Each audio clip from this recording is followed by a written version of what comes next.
बदलता मौसम भाग 1। सूरज तपता धरती जलती, गरम हवा जोरों से चलती। आरे बादल काले बादल, गर्मी दूर भगा रे बादल। लेकर अपने साथ दिवाली, सर्दी आई बड़ी निराली। नमस्ते दोस्तों, इस कविता से क्या समझे आप? तो कैसा है आज का मौसम? गर्मी है या ठंडी? क्या आज बारिश होगी? ऐसे कई सवाल हम रोज पूछते हैं। आजकल अखबार, रेडियो और टीवी से रोज मौसम की जानकारी मिल जाती है। पर क्या आपको पता है कि मौसम क्या होता है? आइए हम कहानी के माध्यम से मौसम के बारे में जानने की कोशिश करते हैं। इस कहानी के उद्देश्य हैं क. समझना कि मौसम क्या होता है। ख. ये जानना कि मौसम के मूल तत्व क्या हैं। ग. समझना कि मौसम का पूर्वानुमान कैसे करते हैं। हर सुबह की तरह रीना और गीता स्कूल जा रही थीं। कितनी ठंड है ना आज। सुबह तो कितनी तेज धूप थी और अब मौसम अचानक से ठंडा हो गया है। हाँ, सच में माँ से कहना पड़ेगा कि कुछ हल्के स्वेटर निकाल दें। बच्चे स्कूल पहुंच जाते हैं। कुछ देर में अचानक से बारिश होने लगती है। अरे, बारिश होने लगी। ओहो, आज तो खेल का पीरियड नहीं होगा। बारिश ने सारा मूड ही खराब कर दिया।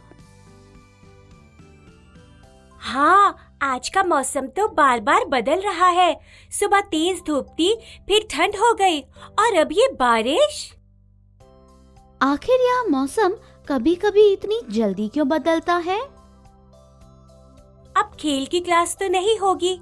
चल, हम लाइब्रेरी में चलते हैं और आज का अखबार पढ़ते हैं।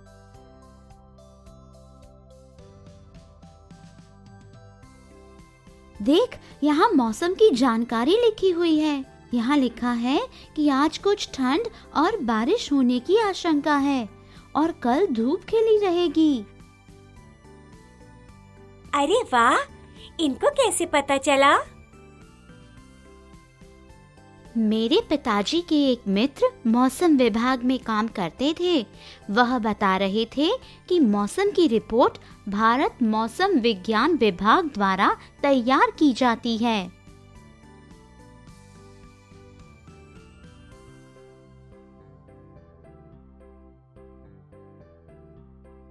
हमने पिछले साल पढ़ा था कि सूरज ऊर्जा का प्राथमिक स्रोत है, तो सूरज का बदलते मौसम पर सबसे गहरा प्रभाव पड़ता होगा।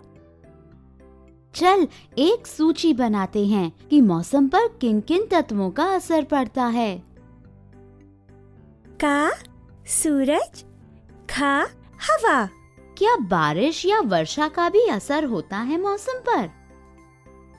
हाँ, जैसे बारिश होने से मौसम बदल जाता है, तो बारिश का भी मौसम पर असर होता है। अखबार में अधिकतम और न्यूनतम तापमान भी लिखा है। हमने ऊष्मा के अध्याय में तापमान के बारे में पढ़ा था। हाँ, गर्मी में तापमान अधिक होता है और सर्दियों में कम होता है। और हमने पढ़ा था कि तापमान को थर्मोमीटर की सहायता से मापते हैं। इसका मतलब है कि मौसम पर क सूरज, ख हवा, ग तापमान का असर होता है। हमें गर्मी और बारिश के मौसम में कितना पसीना आता है, तब हम कहते हैं कि आज हवा में बहुत नमी है। मुझे लगता है कि हवा में नमी का भी मौसम पर असर होता होगा। चल, इस लिस्ट को हम भूगोल की अध्यापिका को दिखाते हैं। वह बता पाएंगी कि हमारी सूची ठीक है या नहीं।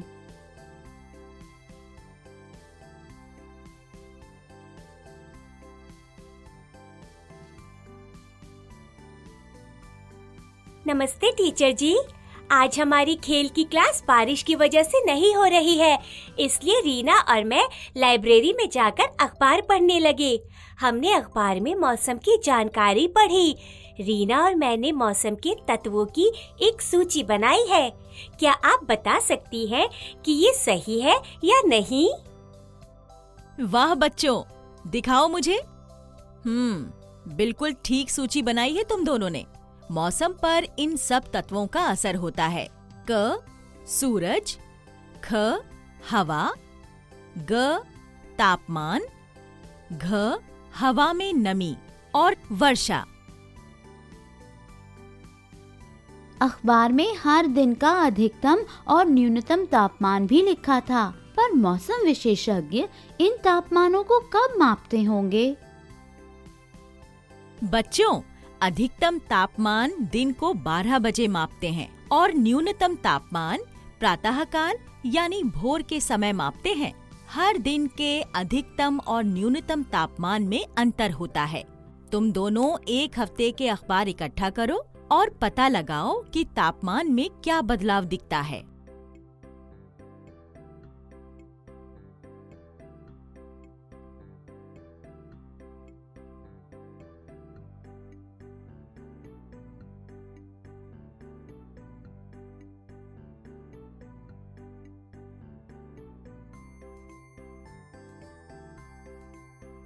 टीचर जी, हमने देखा कि तापमान में इतना अंतर नहीं था, पर पिछले हफ्ते 3 दिन हवा में नमी ज्यादा थी और 2 दिन बारिश का अनुमान था, पर बारिश नहीं हुई।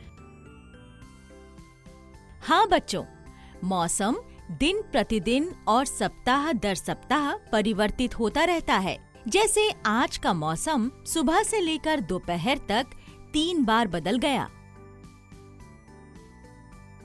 हाँ टीचर जी, मौसम का भी मूड बदलता रहता है। धरती पर कितने सारे देश हैं। कोई देश समुद्र के समीप है तो कोई बर्फीले पहाड़ों के, और कुछ देश रेगिस्तान में है। तो क्या हर जगह का मौसम एक जैसा होता है? क्या इन देशों की जलवायु और मौसम पर इनकी भौगोलिक अवस्था का असर पड़ता है? तो दोस्तों, हमने जाना कि मौसम क्या होता है। हमने मौसम के तत्वों के बारे में भी जाना। अगर आप भी कभी कहीं बाहर जाने का कार्यक्रम बनाएं, तो अखबार में मौसम के पूर्वानुमान के बारे में जरूर पढ़ लें। गीता ने एक सवाल पूछा था कि क्या एक जगह की भौगोलिक अवस्था उस जगह के मौसम और जलवायु पर प्रभाव डालती है? चलिए, इस सवाल का उत्तर हम अगले वीडियो में ढूंढेंगे। जल्द मिलेंगे।